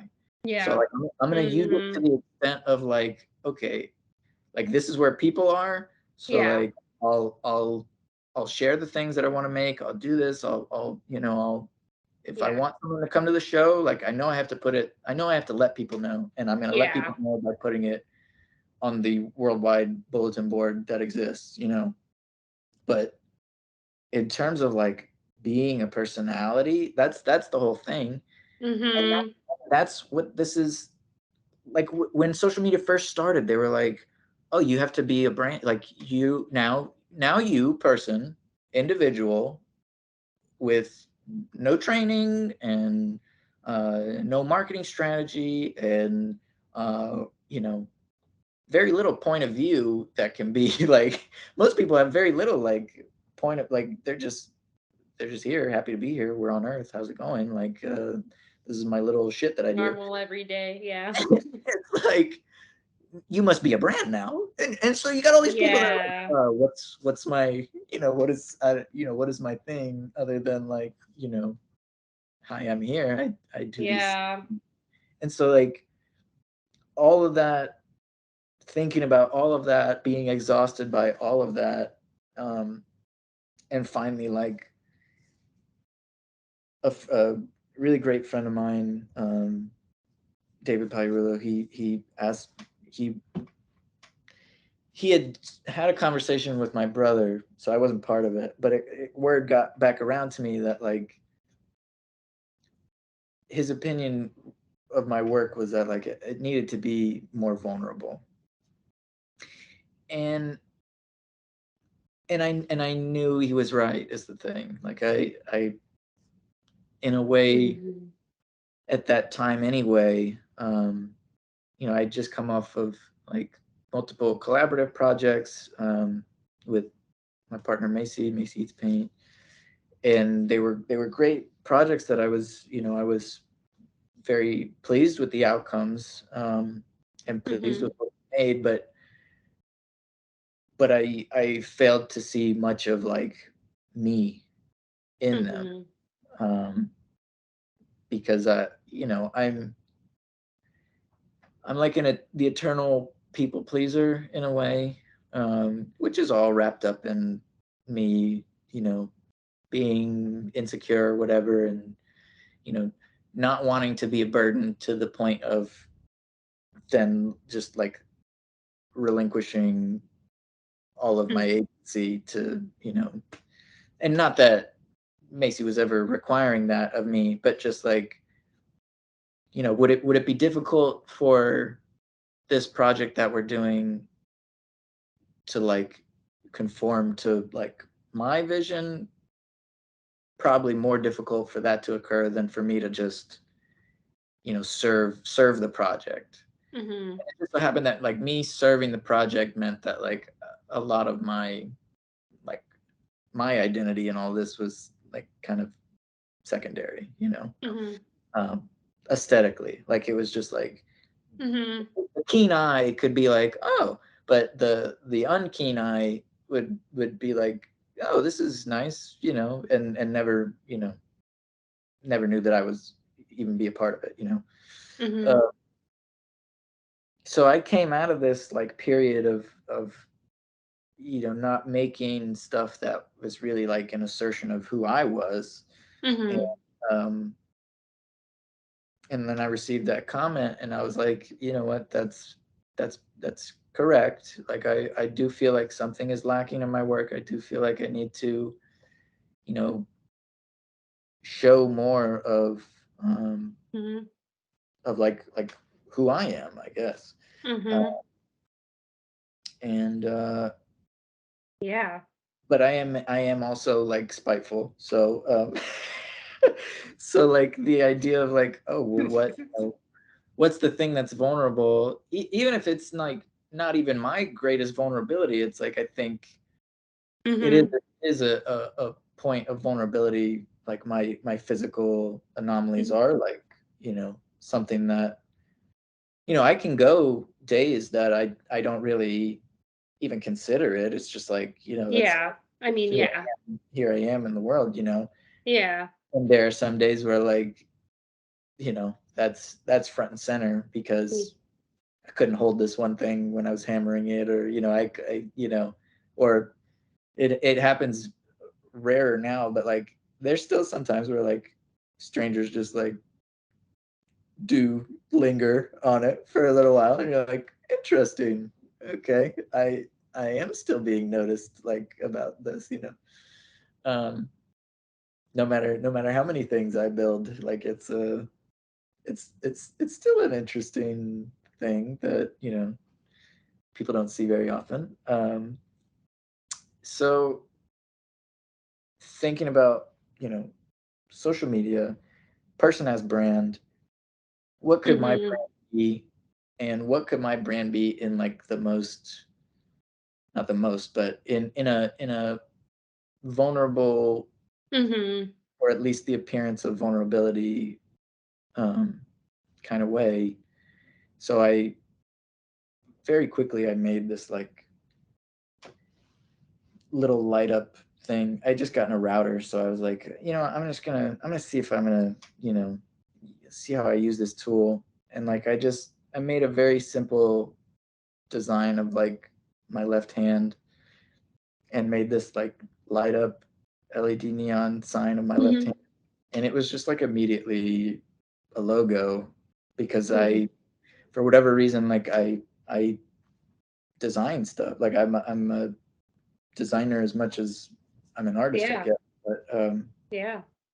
so it was like, okay, it's just gonna be Emiliano the brand. Icon. Yeah. So that's what that show was about. You know, what is Emiliano the brand, but also wrapped up in like us branding ourselves is really Yeah. humongous distraction, and we're all Right. still gonna die. Like we're all Right. still, we're gonna, you know, Right. this is going to lead us straight off the cliff, because if Right. we're all just focused on this commodification of ourselves, and if we're occupying every waking moment of our life of hustling and grinding and just, you know, playing to this algorithm, and just Yeah. serving the whims of like six rich people, Yeah. we're, you know, Yeah. we're doomed. You know, we're not focused on anything else, and we're just going to be, we're a lost cause. So it was like, how do I talk about me, and also Critique this. show why it's like so stupid for me to be talking about me. You know. Sure. um that's great. Thank you for expanding upon the show. I will also include like a specific link for viewing a lot of the work that was in that show on your website. But you really transformed the gallery space, and one of the uh, parts of the gallery was an installation, and it's called Ride for Your Favorite Artist Like You Ride for Your Favorite Sports Team. And I wanted to ask about this one too, but I also have now I have a little bit of added context too, because you mentioned having played soccer. So but in the middle of this room that's like covered in astroturf, and the icon, the hand, uh, is all around the room as like foam hands, like at a sports game, astroturf, and then there's a burnt soccer ball on the ground. So I was wondering if you could kind of explain, you know, anything about this room. Even if you want to talk about like installing the room as well, because you also painted the walls, I forgot to mention, with clouds, so you really transformed that whole part of the gallery. I'm sure it was a feat. It was, yeah, it was something. I mean, I had help from, uh, several people. Yes. Alyssa Miller, who we work with, helped Shout me. out. Um, Carol Milberg, who's been a friend of mine for forever, helped me. Mm-hmm. Um, Andres Ramirez, he was there with me, helping me do a bunch of other stuff, so I could just be in that room, putting those hands on the wall. Yeah, it was a challenge. It was like the day of the exhibition opening. I was there in that room putting the last hands on the wall, like Mhm. 6 a.m. I mean, Yeah. I Yeah. had I had started listening to like podcasts of people I just had no interest in, just because I'd run out of you know Things run out of anything to content. Yeah. anything to keep me awake and still working. But um yeah, I mean, I had 300 foam hands made, um and I used 293 in the room. So that really, that really could have been a miscalculation. Like that Really was cut that one close. really a lot closer than I expected. So glad it worked out in the end. I'm not sure what would have happened. I would have probably had to, like, I don't know, shorten the room. Like, I would have Uh-huh. had taken everything down and then like started on like further back or something. Yeah. Um, but it worked out. But yeah, the title of that piece, um, I didn't I I didn't come up with it all on my own. It was Mhm. another artist in the area, Pearl, um, on Instagram. She's tripping on off my Pearl shit. Um, Pearl was working at like Raymond James Stadium, I believe, Mhm. um, and had just like posted some kind of story, or maybe it was a post, but it was like I remember distinctly there was like video of the crowd like leaving, and so like, but you could really only see like feet and jerseys and like just like commotion and people moving around. But that was like the caption was, I wish people would ride for their local artists like they ride for their local sports team. Mhm. Um, and I think that's a point of contention that a lot of artists feel around here, especially Yep. in Tampa. I've You know, definitely had that thought. St. Pete definitely feels like a city that is like a city of the arts, Yeah. and Tampa, for the most part, Sports. feels like a city of sport. Sports. We are Sports we are ball. we are Champa Bay, even though Right. for the majority of my life, we didn't win shit. So, Right. but there was still a lot of love for sports around here. Um, and I saw that, and um, it was one of those things that like I had internalized that idea, and I was like, yeah, that is fully true. And then when I started making this work and like this imagery surrounding my hand, I was like, Yeah. I don't know how the idea came to me, but the foam, I was thinking about things that like what are uniquely like hand related, so then I can insert my own Mm. spin on it. Yeah. And the idea of like the foam hand is like Mhm. just Quintessential. kismet kind of connection there of like, oh, I do feel this way about sports. Other artists in the area feel this way about sports, even though like I don't dislike sports. I also Sure. enjoy sports. I just have not decided to make sports like my life. Like I haven't decided to Right. make sports the only entertainment that I enjoy. Right. Um, I don't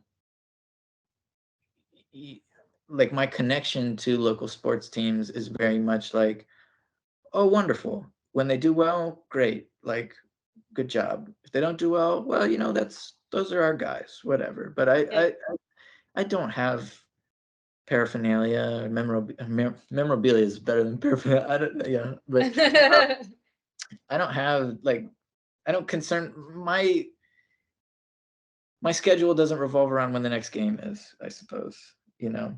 And but I did play sports. I like playing sports, you know. And my sport was soccer, as we mentioned, but Yeah. um you know, if I was a sports team or a sports entity, Mm-hmm. Mm-hmm.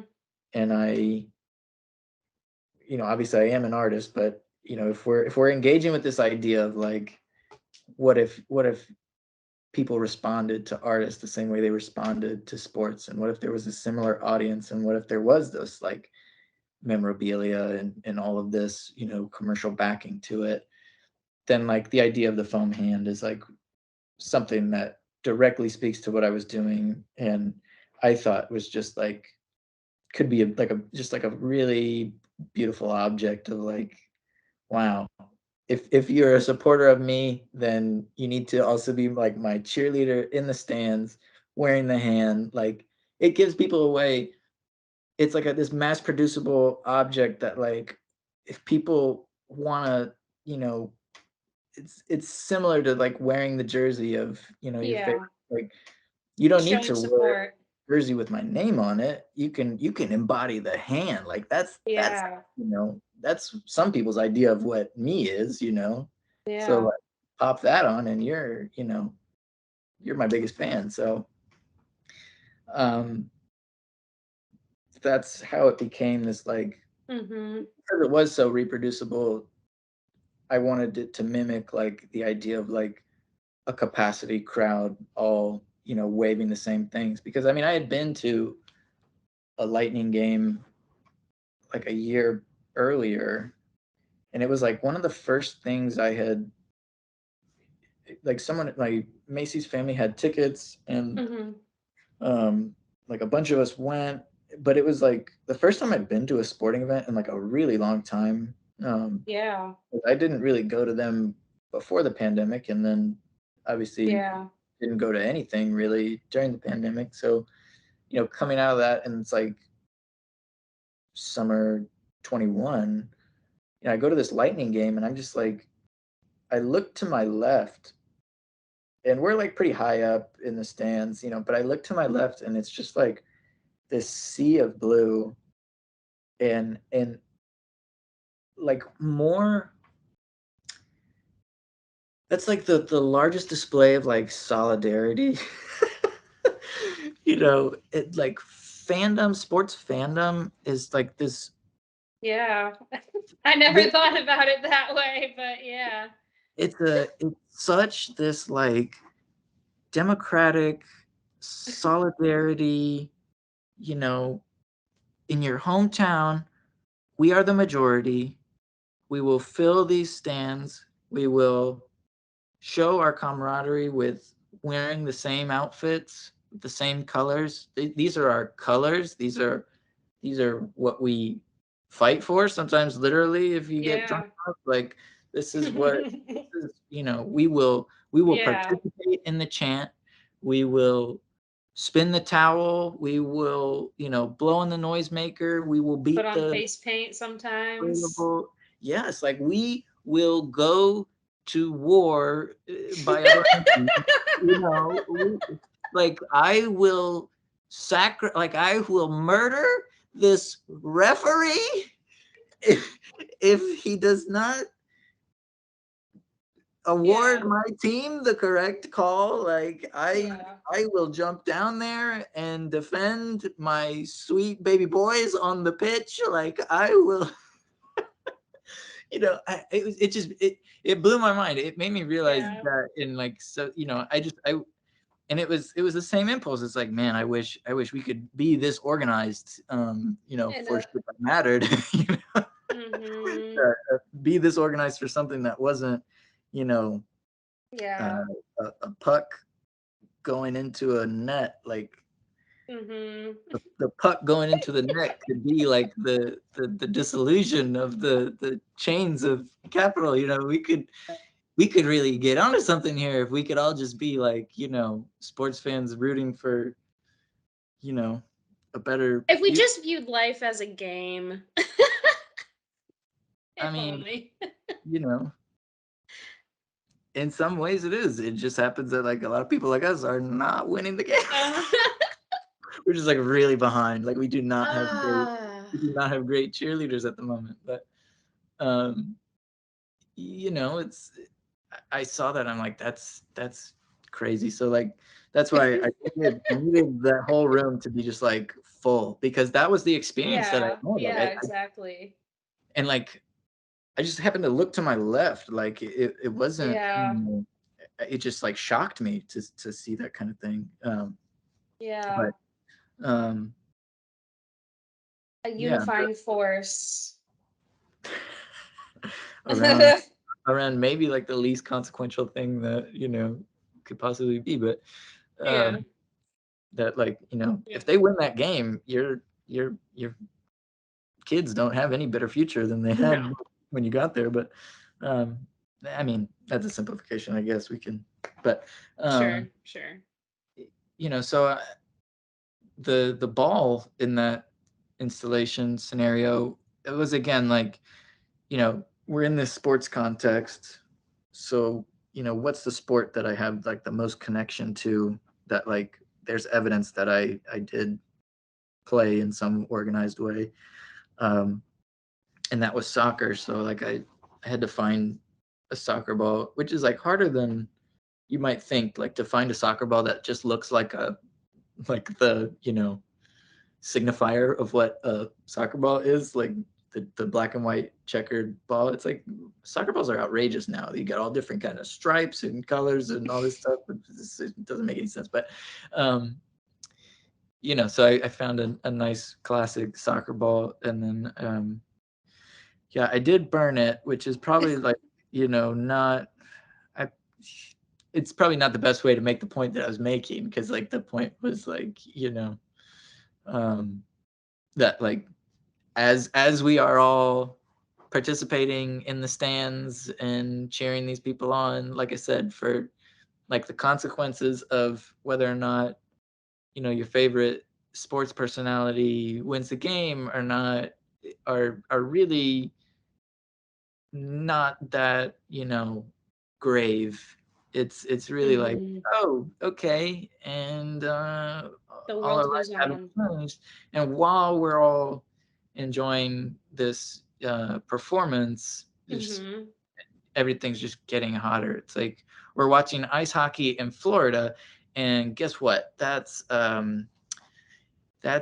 just something that is inconceivable almost. Like, really? Like, are we serious? But you know, I understand. Like, I think that's part of the irony. It's kind of like, you know, like the Jamaican bobsled. It's like, here we are in the tropics doing winter sports, wonderful. But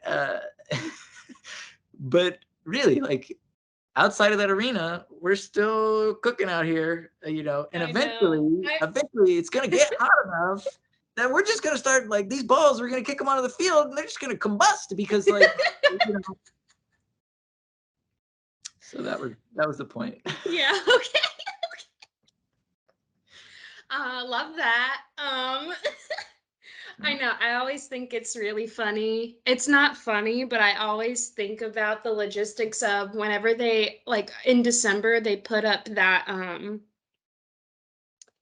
ice skating rink in the park. Yeah. Um Curtis Hickson Park. I'm just like, how much energy is it taking to freeze this like artificial lake or whatever? I'm sure it's probably a thin, I don't know how it is. I imagine that it's just like shallow and it's just, I don't know, but I'm just like, why in Florida would you do this? It is 90 degrees outside. Yeah. Yeah. It is Because 90 degrees Fahrenheit outside. even if, and I don't even know if they use like real ice. It might just be like Okay. some kind of like slick, like Sure, hard okay. plastic or something. I hope so, because in my head, I always imagined that it was totally a It just frozen. looked like a freezer underneath somehow. Uh-huh. And I Yeah. always thought about like, how much energy is this? No, but So that eases my brain. I didn't even think about that. it might be. personally have never been because I don't Me do either. well with skates of any kind.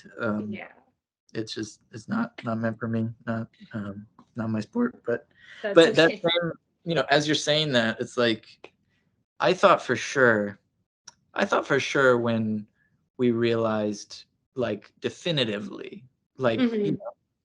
as it has been for a while, but like when it was, 97% of scientists are like, yeah, there's a climate This change is going happening. on, and we, it's because of the gas that we're burning, and if we don't stop burning all this gas, we're gonna, Start uh, seeing the effects. I thought for sure when that, like, consensus occurred, like, motorsports were gonna be discussed, like Yeah. racing, and I I I like I like going fast. I like the idea of, like, let's figure out who can go the fastest. I do like that, as like something to wrap my head around. But I thought for sure, like, there would be some kind of initiative to be like, okay, how we realize maybe it isn't the best thing to just be burning fuel to sell tickets and uh, satisfy someone's ego, in this lot of people that want to go fast. And it just it's just never been discussed really. It's just never, like, we just kind of like, yeah, we need to stop burning this much oil. But the people that are just kind of literally going around in a circle every Sunday, we got to give them a pass. Like that's gonna that's gonna, we got to give them some kind of pass here, because I like to watch them go around that circle really fast. It's really exhilarating, and it's a lot of fun, and but like, wouldn't it?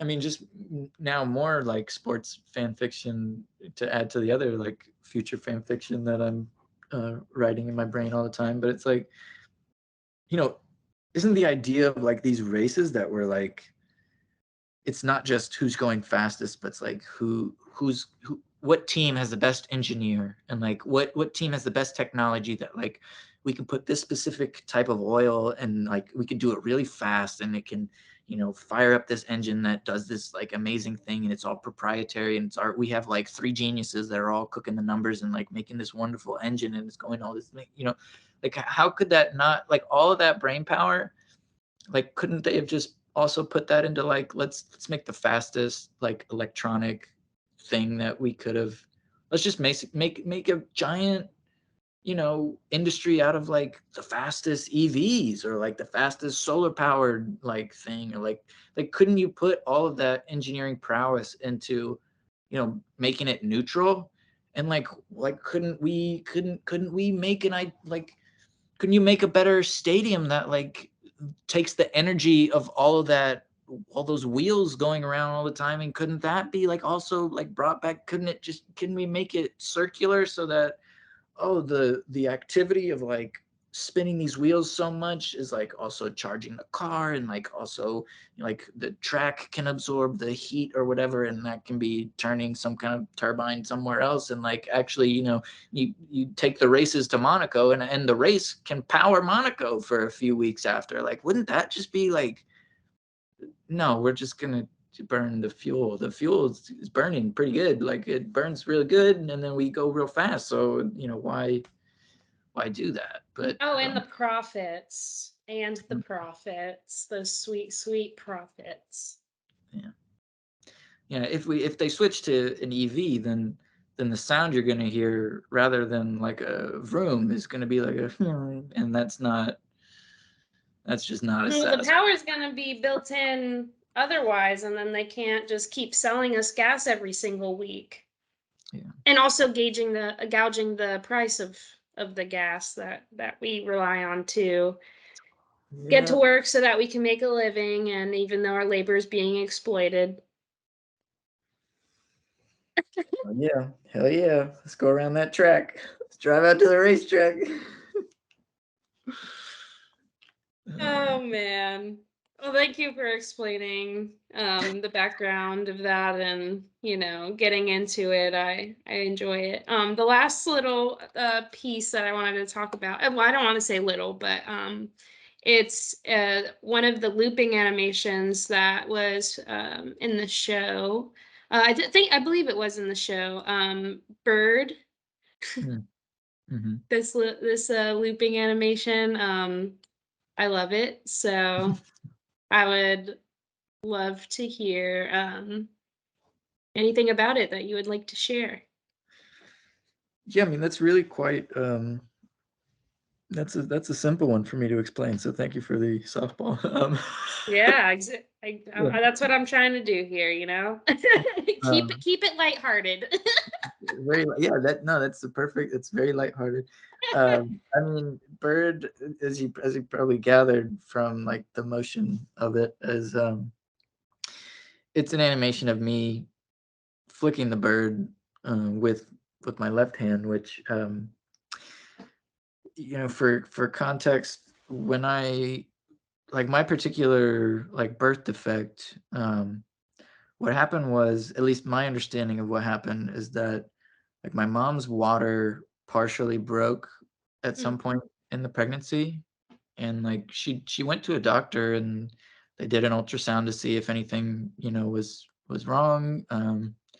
And as far as they could tell, nothing was wrong, but it was just because I was like they could only see my right side, like I was facing the other side.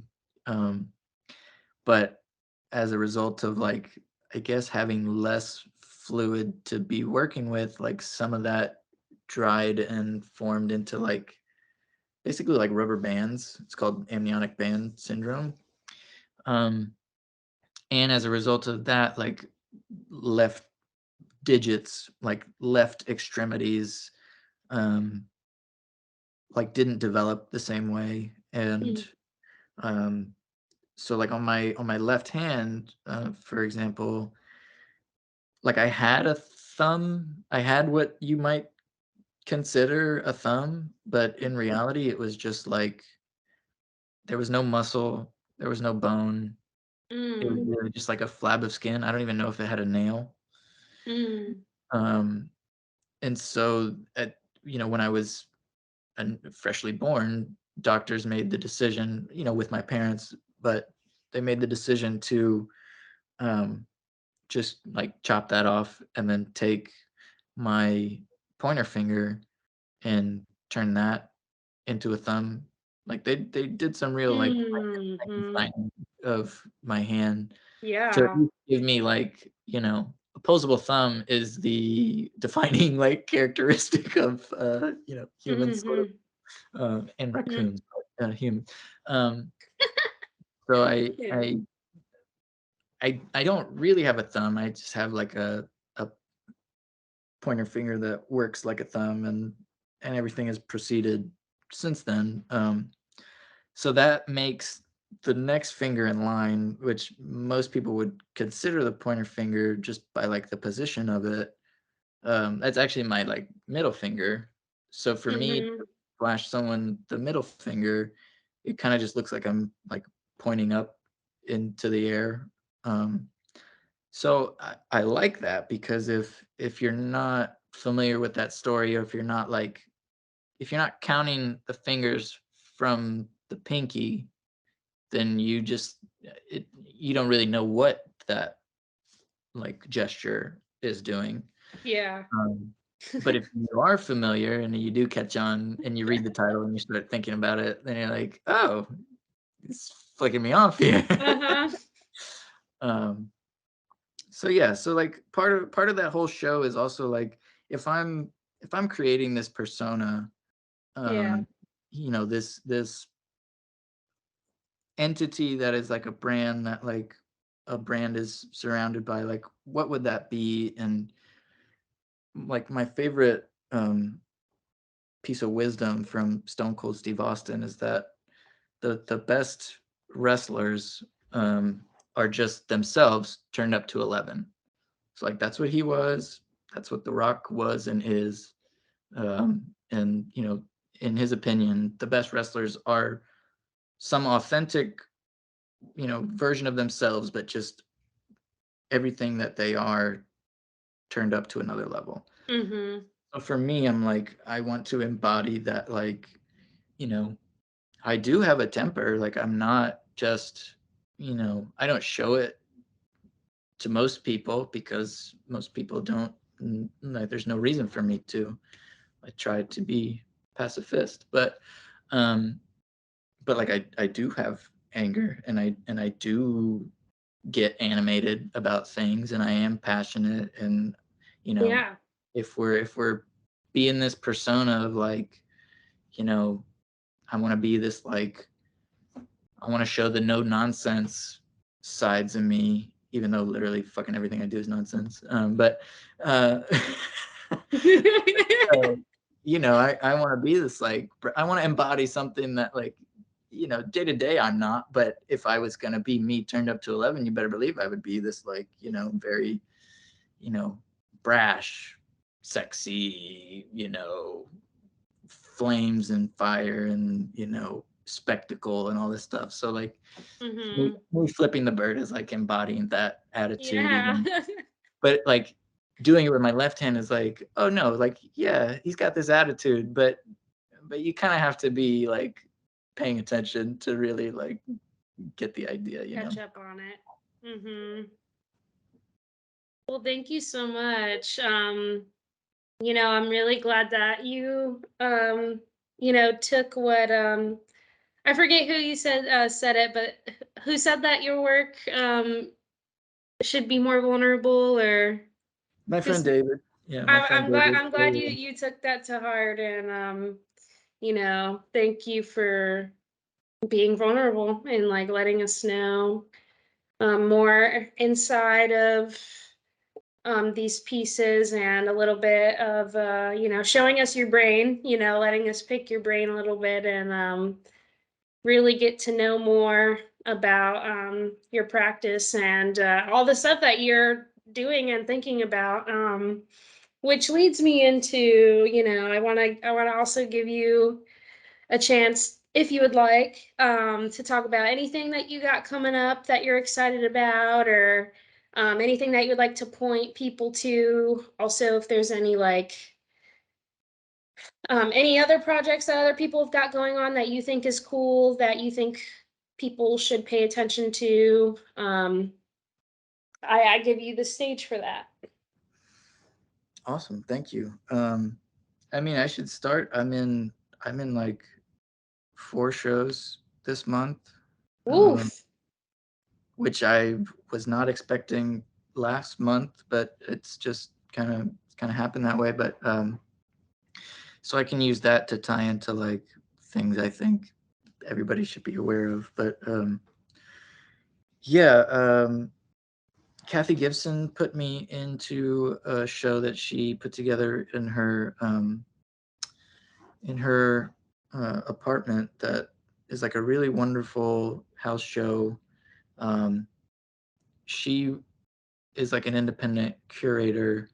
Um, she used to run, like, also used to be a director of Gallery 221 at HCC. Actually made it Gallery 221. She's the person that named it that. Right. And then for a while, she was also making art shows in a house that she was in, and it was called Art House. And then as she's moved to different places, there's been different iterations of her art house project. And this one is now Art House Upstairs because her apartment Okay. is on an upper level.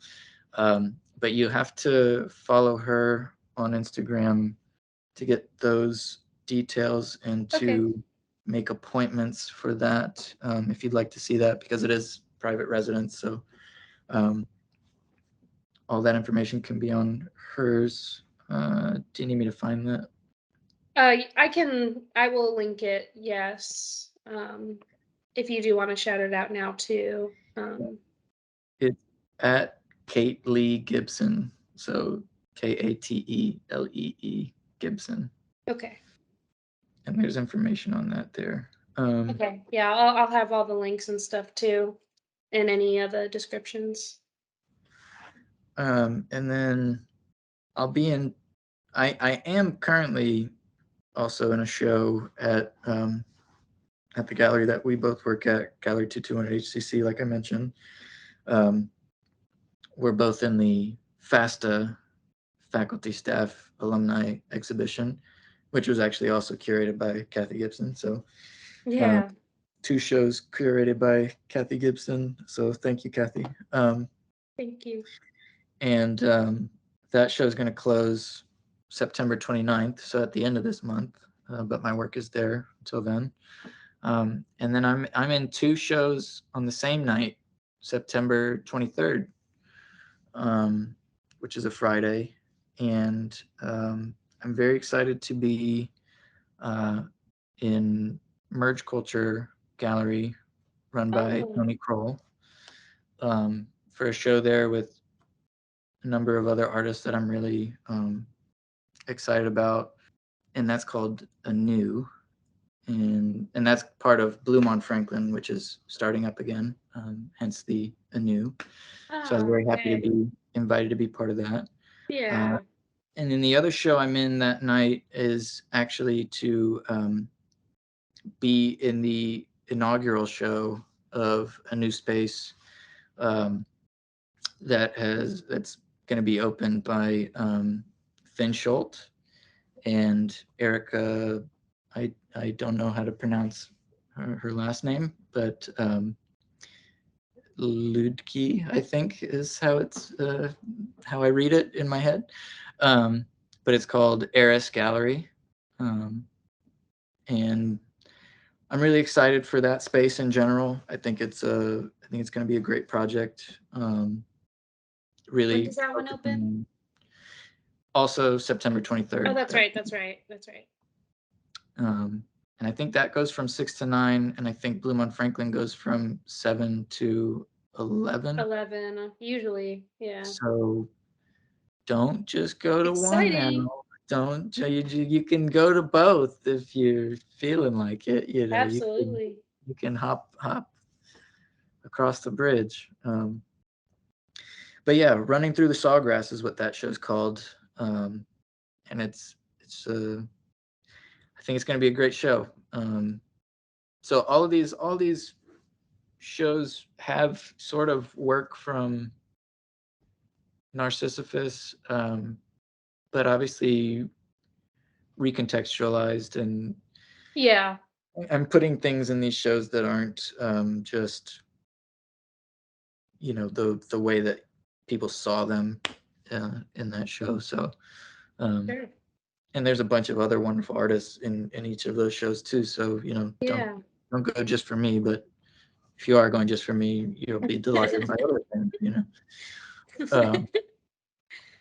And then yeah, I guess this is like the first public thing I've ever announced this on, but I am starting my own gallery space. If you are familiar with the T-shirts that I made for Narcissiphus, I made shirts with my hand logo on the back, but on the front it said Department of Contemporary Art, Tampa, Florida, and I had also put established 1994 because I wanted to be a little bit arrogant.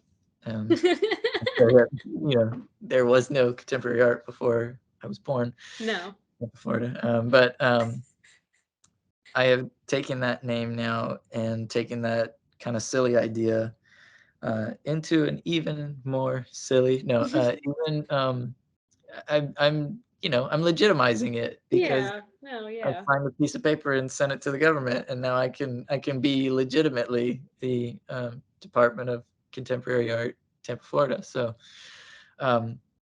this space is going to be one of multiple spaces that are going to be opening in the Cress Annex, second floor of the Cress building in Ybor, which is on the same block as the Hookah Lounge. And it's like in front of Crowbar. So I don't know what that cross street is, but the door will be on 7th Avenue, and it'll be a second floor space, and it's gonna be me. It's gonna be a curatorial project mostly, and it's focused on art in the region, people that I know and that I think are making amazing work, and people that maybe I don't know are going to be invited to come and participate and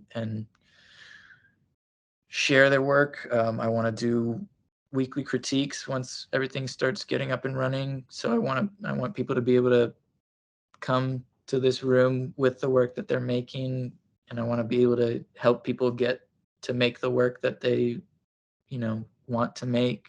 Mm-hmm. I want to be a resource for artists. You know, I want people to have now a room that, like, with me supporting them, they can do whatever they want that fits in this room, Mm-hmm. and I can work on my curatorial project and, make the kind of statements that I want to make about the world around us and about the world that, like like we started talking about, like the world that I want to see. Yeah. I get to make those statements and bring those ideas to life through the work of other people that I'm curating in that room. So um, I'm envisioning also it being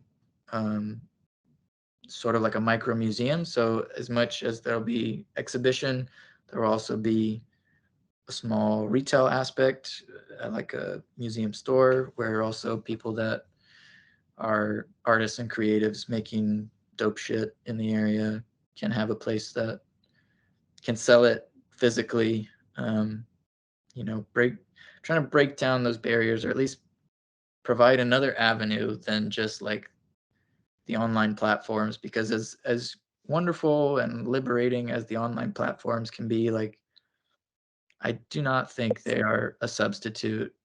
And at the very least, I do not think they are a sustainable substitute Yeah. for a space that's in the world, in the real world. That, like, Yeah. if you don't know a lot of artists around here, but you want something that's created by, like, a person that you can get to know, and they live in the same city as you, and they're, speaking the same language visually as what you're absorbed with in your community, then, I want there to be a place that can show that. And I think not just me, but a lot of the people on that floor around me are going to be sharing that same vision. Um, there's going to be a Tempest space up there. Quaid is moving up there, which I'm also a part of Quaid. There's going to be a new gallery, Parachute Gallery, run by Jessica Todd. It's going to have like a craft focus, but also a retail component. There's going to be a micro cinema, and there's going to be a rotating curatorial space there as well for people to come in. Different people all the time to be sharing projects that they're doing. So I think it's a good time to be an artist in Tampa. Yeah. But, in the sense that there's hope for cool things coming up, but we're all going to be putting in Yeah. the work now. We all got to be doing a bunch of work and getting Yeah. it really going. So if Planting you're all an the artist and you're seeds. listening, follow along. Yeah. Get in touch with me. I'm approachable, I promise. I am concerned only with making dope shit. So if you want to make dope shit, um, and you feel like you need some support in that realm, Let's do reach it. out.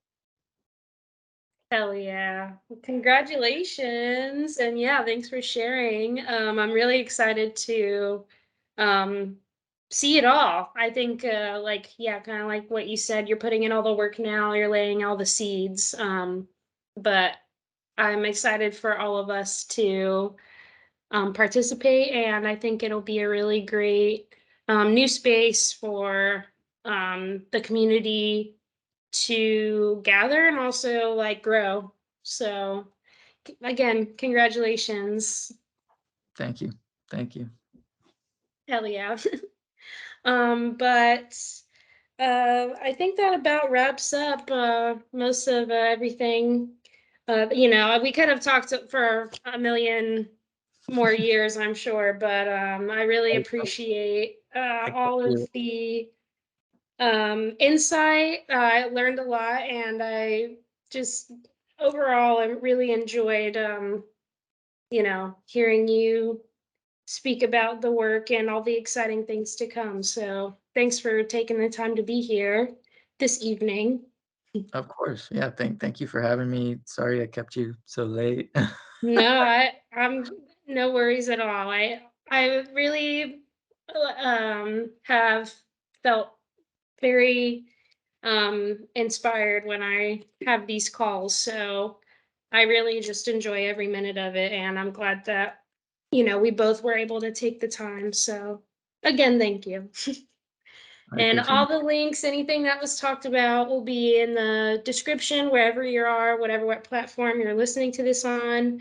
Make sure you go check out Emiliano's work on the website, on Instagram, whichever platform suits you most. And we will see you on the next one. And before I forget, I completely forgot to mention this during the episode, but as you all know, if you've been a listener before, I like to shout out a small organization or a mutual aid request in every episode. So this time I'm going to be highlighting For the People Food Plot, and they are currently working on preparing a land that will have plenty of food on it. So that is an ongoing project currently in Ybor City of Tampa. I have volunteered once and I want to volunteer again. So if you would like to contribute to this cause, go ahead and go to the description of this episode. There will be their Instagram handle, and they post volunteer opportunities. So if you're interested in helping get that started, go check it out. I just wanted to give a special thank you to our listeners. Thank you so much for taking the time to listen to these podcast episodes. It means so much to me, and I'm sure it means the world to our guests as well. I also wanted to give a shout out to my patrons on Patreon for sponsoring this episode. They all make it possible for this podcast to be a thing. And their support also helps me pay my podcast guests. So thank you so much for your support, your ongoing support on this project. And if you're interested in becoming a patron, please visit patreon.com/MiaMakesIt. And of course, whichever platform that you are choosing to listen to this podcast on, there will be links for everything below, as well as my Venmo, which if you would like to make a one-time donation to the podcast, that will be there as well, along with my Cash App. So I really appreciate it again, and thank you so much for listening. I hope you look forward to the next one. See you soon.